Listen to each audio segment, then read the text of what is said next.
It leads you, in terms of characters, back to Elizabeth's mother, Elizabeth Woodville, who eventually marries, having resisted him, Edward IV. What was the appeal of Elizabeth Woodville? Oh, she's just so great. You can't help but love Elizabeth Woodville. Firstly, it's a kind of Cinderella story. She's a commoner, she's a widow, she's poor. She waits on the roadside because she has to get her dowry lands, and the family are in dispute and they won't pay her dowry. If she doesn't get her dowry, she has, in a sense, got no future. Women can't earn a living. She has to have the money that her dead husband's family owe her. So she waits.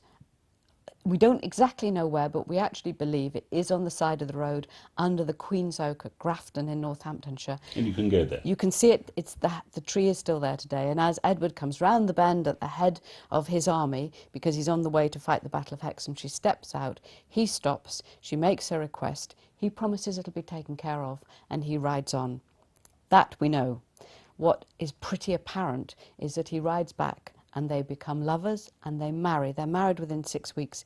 He then rides off, wins the Battle of Hexham, goes to the council at Reading, and there they're about to ratify the arrangements for his marriage to Princess Bona of Savoy, a relative of the King of France, thereby locking England into an alliance, a European alliance, which is essential for England's safety. And at that really embarrassing moment, he has to look at his mentor and real kind of commander, the Earl of Warwick, called the Kingmaker, because he's just made Edward king, and say to him, I'm married already.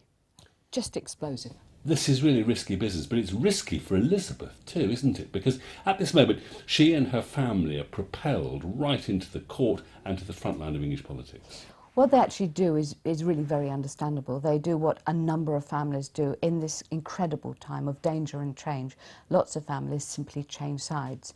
Some families, like the Stanleys, deliberately put a brother on one side and a brother on the other, so you've got this kind of insurance. Whatever happens, someone's going to be in the ruling party.